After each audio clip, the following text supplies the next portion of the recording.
오늘 주님 앞에 함께 예배드리는 우리 모든 성도 여러분들 주님의 이름으로 축복합니다. 진짜 축복합니다. 네. 그 꽃을 좋아하시는 분들이 있어요. 화분에 이렇게 꽃이나 나무를 심어서 집에서 아주 이렇게 사랑스럽게 기르시는 분들이 계세요. 집에서 이렇게 화분으로 식물을 길러 보신 분들은 아실 거예요. 같은 날 똑같은 화분을 사다 놔도요, 시간이 지나면 이상하게 어떤 건 잘 자라는데 또 어떤 건 좀 자라는 상태가 좋지 못한 경우도 볼 수 있죠.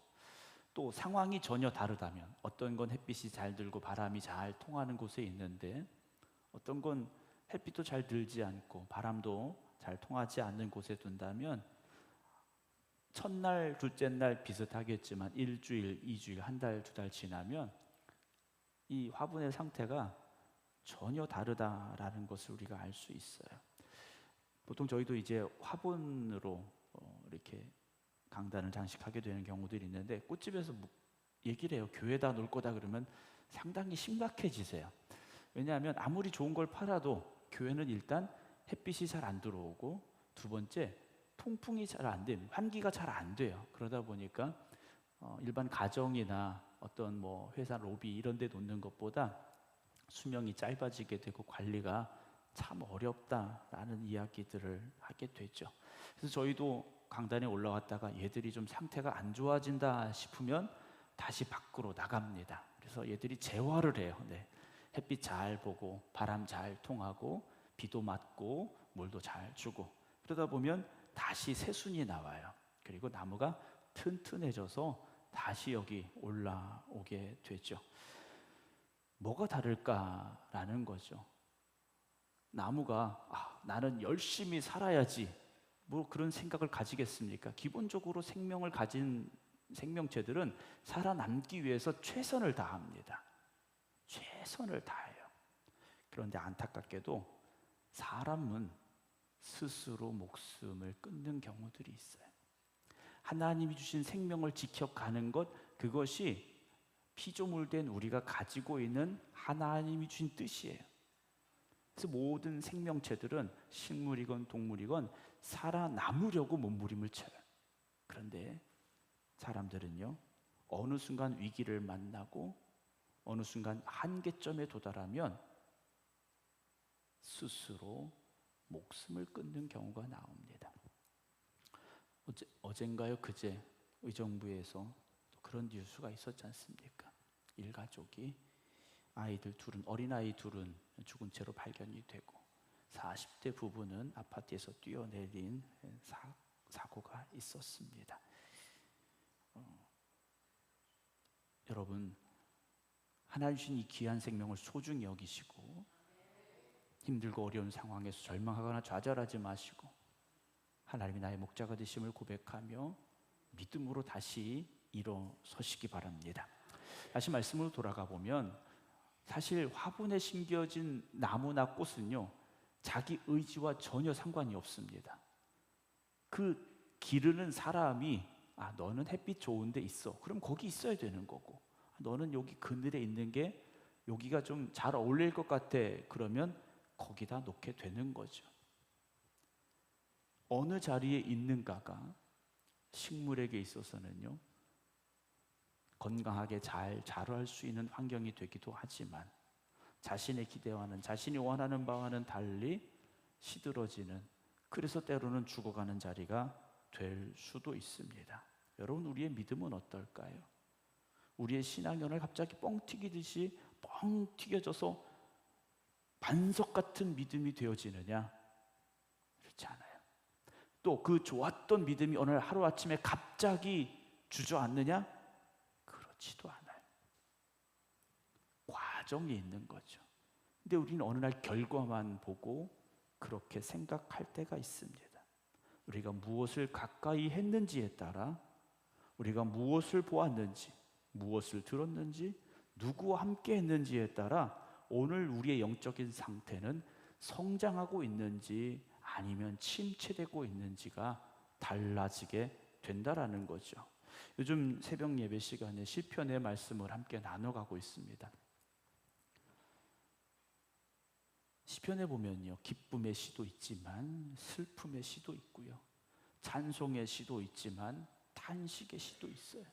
감사와 찬송이 넘쳐나기도 하지만 때로는 절망과 좌절이 담겨져 있기도 합니다.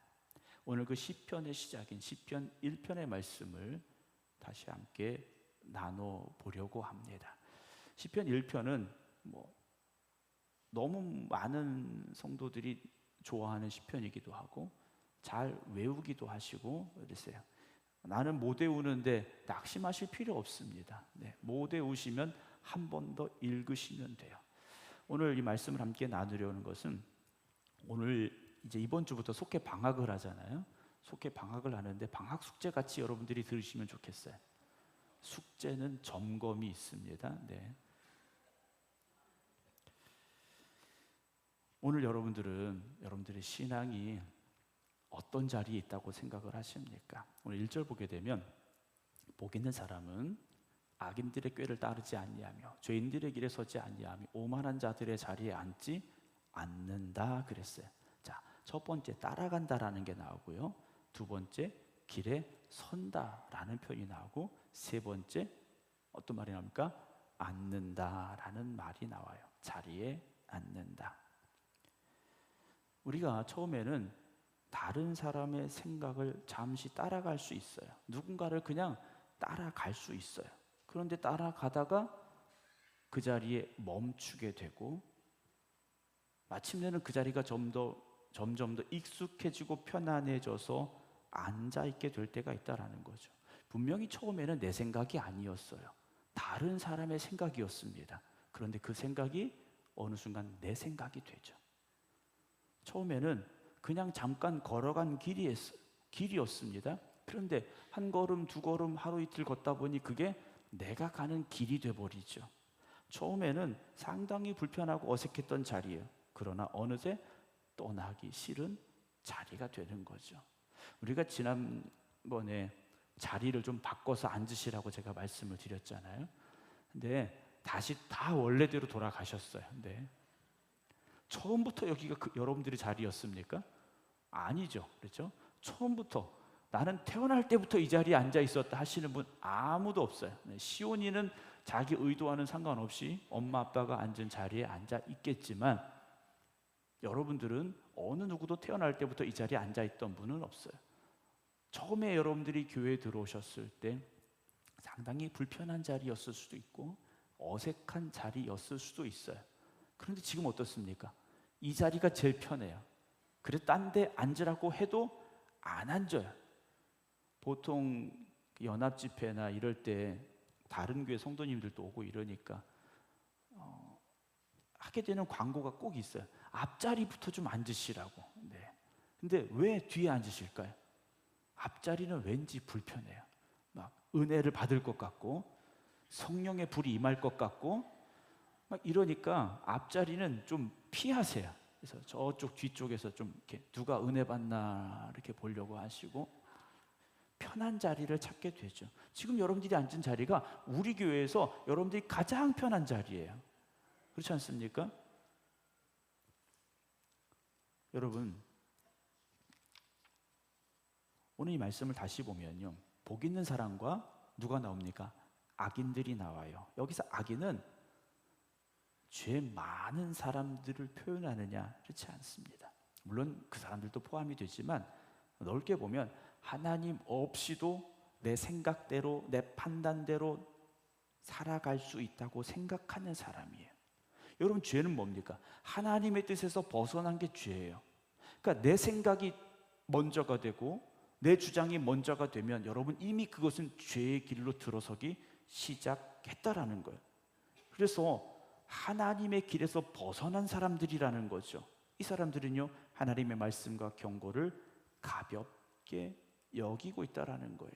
그렇다면 여러분은 지금 누구와 함께 하고 있습니까? 여러분들은 지금 인생의 길을 누구와 함께 걸어가고 있는가라는 거죠.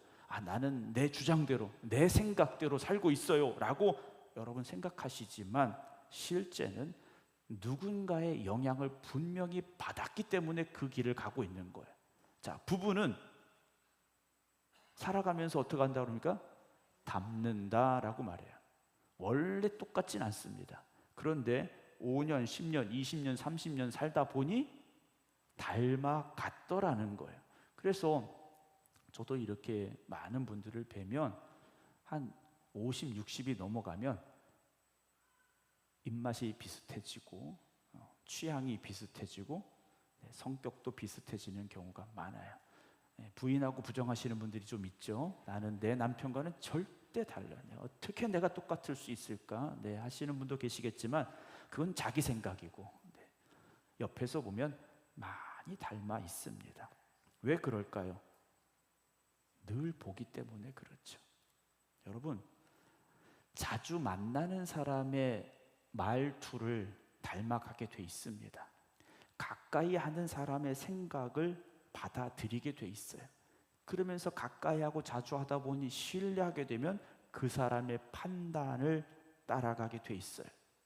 자, 여러분, 입만 열면 불평하는 사람과 늘 같이 하면, 그 사람하고 오래 얘기하면 우리 입에서 뭐가 나올까요?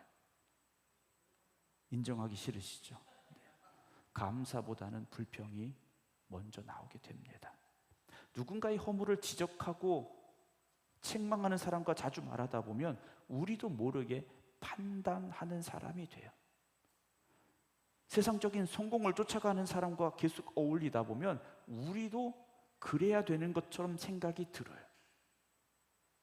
기도하는 사람과 여러분 같이 하시면 내 마음속에 어떤 마음이 들까요? 나도 기도의 제목이 생각나기 시작해요. 감사하는 사람과 함께하면 나에게 허락하셨던, 내가 미처 깨닫지 못했던, 또 잊고 있었던 하나님의 은혜가 다시 고백되기 시작합니다. 환난과 어려움 가운데도 믿음을 지키는 사람과 동행하면 우리도요 다시 일어설 용기가 생기는 거예요. 그래서 여러분, 교회 공동체는 그런 곳이 되어져야 됩니다. 세상에서 낙심하고 실망하고 좌절한 이들이 교회에 들어와서 믿음으로 살아가는 사람들, 믿음으로 이겨내는 사람들을 보며 위로받고 힘을 얻는 자리가 되어져야 됩니다. 잠언 13장 20절에 보게 되면요, 지혜로운 자와 동행하면 무엇을 얻습니까? 지혜를 얻고, 미련한 자와 사귀면 해를 받는다 그랬어요. 여러분, 초행길을 갈 때는요, 처음 가는 길을 갈 때는 내가 어디로 가야 될지 잘 알 수가 없습니다. 그래서 요즘 어떻습니까? 휴대전화에 지도 앱이 있잖아요. 그걸 켜고 가라는 대로 따라가면 목적지까지 가장 빠르게 도착할 수가 있습니다. 내 생각대로 가서는 안 되죠. 우리가 또는 산에 등산하러 갔다. 그럼 어떻습니까? 등산 안내가 되어 있는 표시를 따라서 잘 가야 돼요. 또는 그 산에 대해서 잘 알고 있는 사람을 따라가면 안전하게 갈 수 있어요. 그 높은 산을 등반하는 사람들 있지 않습니까? 히말라야 산맥의 어떤 산들을 에베레스트인지 이런 산을 등반하는 사람들이요, 자기 혼자 가지 않습니다. 그 지역에 셀파들을 함께 데리고 올라가요. 그들은 단지 짐만 지고 가는 사람들이 아니에요. 그 산을 여러 차례 올라갔다 온 사람들이에요. 어느 곳이 안전한 길인지, 어느 곳이 위험한지, 얼마만큼 가서 쉬어야 되는지를 알고 있는 사람들이에요. 그런데 내 앞을 인도하는 사람이 길을 잘못 들었다. 어떻게 되겠습니까? 전혀 다른 길로 갈 수밖에 없는 거죠. 여러분, 신앙생활도 혼자 하는 게 아닙니다. 함께 가는 겁니다. 함께 그 길을 걸어가야 되는 거예요. 그래서 나는 정말 포기하고 싶을 때 옆에서 말해줘야 되죠. 힘들지만 우리 믿음으로 한 걸음 더 갑시다 라고 말해줄 사람이 있어야 되는 것이죠. 그리고 여러분들이 그런 사람들이 되어지시기 바랍니다. 교회를 다니다가 교회 다니기를 좀 멈추신 분들이 있어요. 이런 분들이 다시 교회를 정하게 돼요. 교회를 찾아가게 되는데 어떤 조사를 보니까 그렇더라고요. 교회 건물이 잘 지어져 있는지, 교회 어떤 시스템이 잘 되어 있는지, 그것보다 가장 중요하게 보는 게 뭐냐면 그 교회 교인들의 말투를 본대요. 그리고 그 교회 성도들의 분위기를 본대요. 왜 그럴까요? 상처받았기 때문에 교회를 떠난 사람들이에요.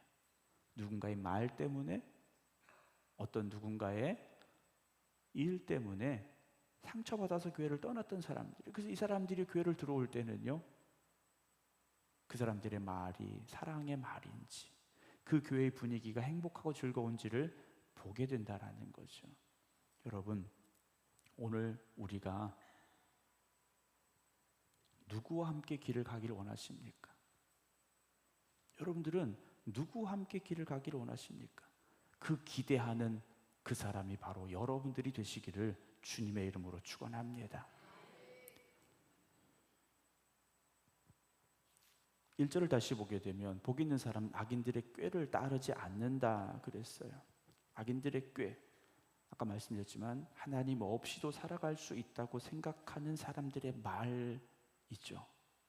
세상은 우리에게 말해요. 손해보면 안 된다라고 말합니다. 남보다 한 걸음이라도 앞서가야 된다고 말해요. 가진 것이 많아져야 내 존재가 인정받는다고 말해요. 무엇보다 중요한 건 네 감정, 네 기분이라고 말을 해요. 여러분, 우리가 지금 듣고 있는 게 무엇이겠습니까? 믿음은 들음에서 난다 그랬어요. 그런데 믿음 없음도 들음에서 납니다. 감사도 들음에서 자라요. 하지만 불평도 들음에서 자라나고 있다라는 거죠. 아침에 눈을 뜨자마자 우리에게 들려오는 이 세상의 소식들이 뭡니까? 각종 사건, 사고예요. 뉴스에서 행복하고 아름다운 얘기들이 많이 나옵니까? 좋지 않은 이야기들이 많이 나옵니까? 네. 아름답고 행복한 이야기는 나오질 않아요. 왜냐하면 그런 얘기만 하면 뉴스가 시청률이 없으니까 상당히 자극적이고 사이 좋지 않은 모습들을 자꾸 드러내게 돼 있어요. 요즘 그 종편 TV 이제 보게 되면 종편 방송들이 있지 않습니까? 그 언론사들이 하는 방송들이 보면 계속해서 시사 프로그램들이 나와요. 어떤 사고나 사건에 대해서 계속해서 분석하고 비판하고 이런 이야기들이 나와요. 그러나 여러분, 오늘 우리가 세상의 소리가 아니라 하나님의 음성 듣는 일에 더 힘쓰시기를 주님의 이름으로 축원합니다. 하루의 첫 시간을 TV를 켜고 핸드폰을 켜서 세상의 소리를 듣기보다는 찬양하는 소리, 성경 말씀, 여러분 그 자리에 서시기 바랍니다. 지난번에 뉴스를 보니까요, 그 서울시에서 시내버스들 기사들이 보통 뭐 교통방송이나 뭐 자기가 듣고 싶은 뭐 운전 오래 하시니까 3시간, 4시간씩 운전하시니까 어떤 라디오를 프로그램을 이렇게 틀어놓으신대요. 근데 어떤 사람이 그걸 이야기했어요. 법을 만들어 달라고 시내버스 기사들이 라디오를 틀지 못하게. 네. 뭐 어떤 긍정적인 면도 있고 부정적인 면도 있을 수 있겠죠. 나는 그 기사들이 틀어놓는 방송이 난 듣기 싫다. 뭐 그 노래가 듣기 싫다. 뭐 이럴 수 있지 않습니까? 근데 저도 예전에 이렇게 생각을 해보면 시내버스를 타고 갈 때 그런 방송들이 계속 나와요. 그럼 나는 듣기 싫지만 어쩔 수 없이 버스 내릴 때까지는 들어야 되는 거잖아요. 그게 나에게 유익함이 되고 긍정적인 일이 된다면 좋겠지만 그렇지 않은 경우에는 차라리 안 듣는 게 나을 수 있죠. 여러분, 지난 한 주간 핸드폰을 켜고 가장 많이 들은 노래가 어떤 노래입니까? 가장 많이 보았던 글이 어떤 글입니까? 자신 있게 나는 복음성가만, 찬송가만 들었습니다라고 우리가 말할 수 있겠는가라는 거죠. 우리 성도님들 가끔 이렇게 보면 어떤 분은요, 그 핸드폰이나 여기에 계속 성경 읽는 걸 틀어놓으신 분들이 계세요. 남의 얘기니까. 여러분, 말씀으로 채우시기 바랍니다. 찬송으로 채우시기 바랍니다. 2절 보게 되면요, 오직 여호와 율법을 즐거워하여 그의 율법을 주야로 묵상하는도다 그랬어요. 1절에서는 따르지 않아야 된다라고 말하고 2절에서는 즐거워하라 그래요. 여러분, 복 있는 사람은 나쁜 것을 멀리하고 피하는 것에서 끝나는 것이 아니라 더 좋은 것을 찾아가야 되는 사람들입니다. 여러분, 하나님의 말씀을 나를 살리는 생명의 말씀으로 받아들이시기 바랍니다. 율법, 그러면 상당히 무겁게 생각을 해요. 상당히 고리타분한 것으로 생각해요. 그런데 하나님의 말씀은 우리를 살리는 말씀입니다. 하나님의 백성들을 생명으로 이끌어 가시기 위해서 주신 말씀이라는 거죠. 그래서 복 있는 사람은 그 말씀 안에서 무엇을 발견하느냐? 하나님의 사랑을 발견하는 거예요. 성경을 읽으면서 나를 사랑하시는 하나님의 그 사랑이 느껴지기 시작한다라는 거죠. 모르시는가 봐요. 그런 분은요, 성경을 펴서 읽을 수밖에 없어요. 성경을 읽을 때마다 하나님이 나를 사랑하신다고 말씀하시는데 어떻게 성경을 읽지 않을 수 있겠는가라는 거죠. 물론 피곤한 날도 있죠. 오늘은 좀 그만 읽을까 하는 날도 있을 수 있어요. 그런데 여러분, 입맛이 없어도 밥은 먹어야 되지 않습니까? 영혼이 지칠수록 하나님의 말씀을 가까이 하시기 바랍니다. 그래서 그의 율법을 어떻게 합니까? 주야로 묵상하는도다 그래요. 여러분, 하나님의 말씀을 가까이 하시기 바랍니다. 그렇다면 내가 무엇을 보고 있는가라는 거죠. 말씀을 펴서 보아야 되는데 내 시선은 지금 어디를 향하고 있는가라는 겁니다. 요즘은 그 핸드폰을 통해서 수많은 동영상들이 쏟아져 나오고 있습니다. 젊은 사람들이 많이 보는 릴스, 쇼츠, 끊임없이 나와요. 1분, 2분. 근데 그 영상을 만드는 사람들이 어떻게 만들까요? 사람들의 시선을 끌기 위해서 조금 더 자극적으로, 조금 더 강하게 이렇게 만들어 낼 수밖에 없어요. 여러분, 그런 핸드폰을 통해서 세상에 빠져들지 마시고 말씀을 펴고 하나님 앞에 서시기를 주님의 이름으로 축원합니다. 여러분, 방학 동안에 성경책 덮으셔서는 안 돼요. 오히려 성경을 펴시고 하나님의 말씀을 사모하시기 바랍니다. 그래서 우리가 더욱더 회복되어지고 더욱더 성장할 수 있는 은혜가 있기를 주님의 이름으로 축원합니다.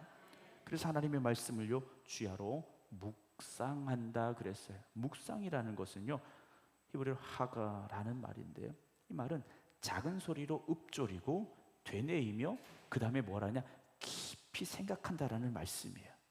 내가 오늘 하나님의 말씀 묵상했습니다. 이건 그냥 한번 딱 읽고 생각했다라는 게 아니에요. 그 말씀을 수차례, 수십 번 읽고 그 말씀을 내 마음에 담으면서 깊이 생각해낸 거예요.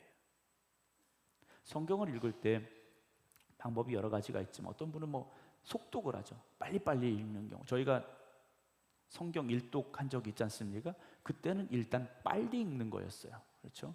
제가 30분 동안 계속 빨리 읽었어요. 그래서 100일 동안 우리가 성경 읽었지 않습니까? 그 다음 무엇이 있습니까? 시간이 더디지만 천천히 읽는 거예요. 어떤 분은 하루에 한 장을 읽고 어떤 분은 한 줄을 읽을지라도 그 말씀이 내 안에 깊이 새겨지는 은혜가 있을 때까지 그 말씀을 들여다보는 거예요. 여러분, 그 말씀의 은혜를 찾아내시기 바랍니다. 그 말씀이 내 안에 심겨져야 됩니다. 잠언 15장에 보게 되면요, 유순한 대답은 분노를 쉬게 하여도 과격한 말은 노를 격동시킨다 그랬어요. 자, 우리는 태어나면서부터 엄마 아빠의 말소리를 들으면서 자랐습니다. 그래서 우리는 사투리를 하고 싶지 않지만 자연스럽게 사투리를 쓸 수밖에 없어요. 충청도에 태어났으니 충청도 사투리를 쓰게 되죠. 충청도도 똑같은 사투리가 아닙니다. 저쪽 서산, 태안, 당진 가면 또 틀리고, 네. 이렇게 도를 넘어와서 충북에 오니 또 다르고, 네. 충주를 지나 제천에 가면 여기가 강원도인지, 네. 충청도인지 조금 헷갈리기도 하고요. 그 말씀, 그 소리들이 우리 안에 들어와서 내 마음에 그렇게 새겨지더라는 거예요. 여러분, 하나님의 말씀이 내 안에 숨겨진 사람은요, 온유하게 돼 있어요.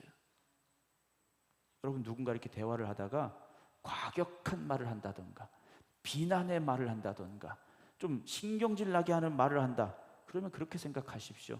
아, 네 안에 하나님의 말씀이 없구나, 이렇게 생각하시고 하나님의 말씀으로 여러분들은 말하셔야 돼요.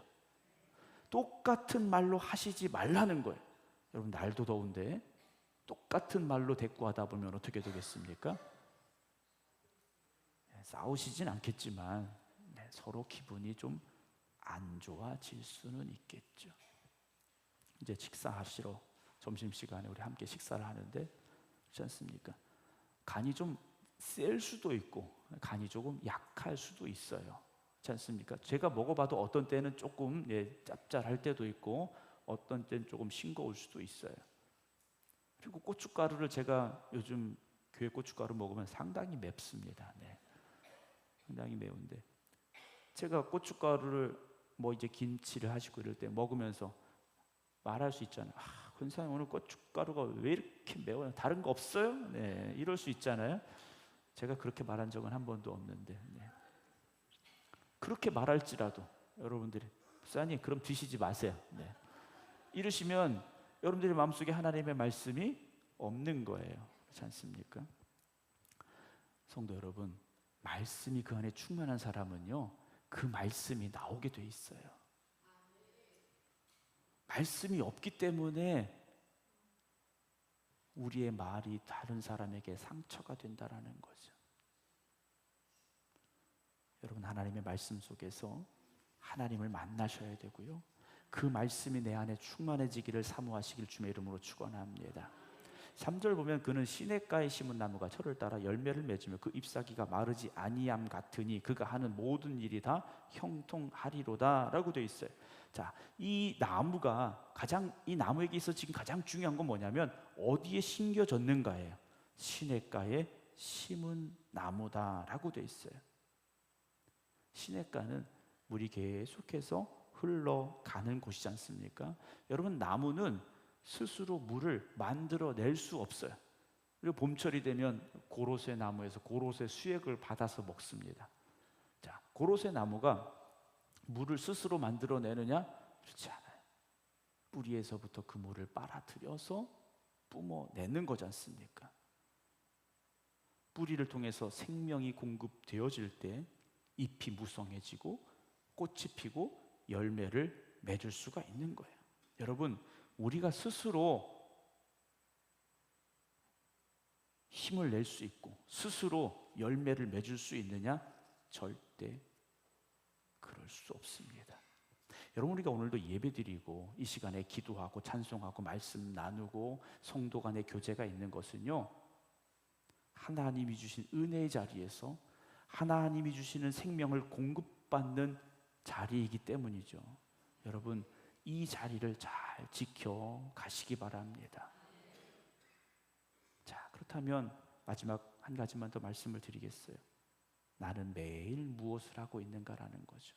여러분, 한번 생각해 보세요. 어제도 하고 그제도 하고 그 전날도 하고 매일매일 끊임없이 한 행동이 여러분들에게 있는가라는 거죠. 그게 뭡니까? 여러분들의 습관이죠. 매일매일 나도 의도하지 않지만 빠짐없이 하는 행동이 여러분들의 습관이에요. 여러분, 그것이 여러분들에게 좋은 습관입니까? 좋지 않은 습관입니까? 여러분, 이 여름 힘들고 어려우니까 기도 좀 쉬고, 속회도 방학했다니까 찬송도 쉬고, 여러분 그러지 마십시오. 좋은 믿음의 습관을 만들어 가시기 바랍니다. 여러분, 우리가 좋은 신앙을 만들어 가는 데는요, 거룩한 반복이 필요한 겁니다. 거룩한 반복이 우리의 좋은 습관을 만들어내는 것이고 우리의 신앙을 성숙하게 만들어가는 거예요. 말씀을 읽는 것도요, 여러분, 끊임없이 반복해서 습관이 되어져야 돼요. 감사하는 일도 반복하시기 바랍니다. 용서를 하는 일도 반복하세요. 예배를 드리는 일도 여러분 힘써서 반복해 내시기 바랍니다. 그럴 때 우리가 그 잎사귀가 마르지 아니하는 삶이 될 수 있다라는 거죠. 그 나무는 철을 따라 열매를 맺는다 그랬어요. 근데 살면서 왜 나에게는 이런저런 열매가 없을까 고민하시고 슬퍼하시고 속상해 하시는 분들이 있어요. 내가 지금 은혜의 시냇가에 심겨졌다면 여러분 반드시 열매를 맺습니다. 반드시 열매를 맺어요. 과일나무를 심었으면요, 그 해에 열매 맺는 과일나무는 없습니다. 열매를 맺어도 좋지 않은 열매가 맺어요. 몇 년이 지나야 제대로 된 열매를 맺죠. 그 때는 하나님이 정하십니다. 그러나 반드시 열매 맺게 하십니다. 여러분, 생명의 물가를 떠나지 마시기 바랍니다. 말씀의 뿌리를 내리시기 바랍니다. 은혜의 강물을 여러분 사모하시기 바랍니다. 우리가 세상을 살아가면서 믿음으로 살아간다는 것 쉽지 않다라는 것 저도 알고 여러분들 알고 있습니다. 끊임없이 기도한다라는 것 쉽지 않습니다. 모든 일에 감사한다라는 것 쉽지 않습니다. 그러나 그것을 여러분 나는 안 되는가 보다 포기하거나 절망하지 마시고 다시 감사의 자리에, 기도의 자리에 서시기 바랍니다. 그리고 말씀을 사모하시기 바랍니다. 인생은 또다시 기근이 올 수도 있고 또다시 풍랑이 올 수도 있습니다. 어두운 밤이 올 수도 있습니다.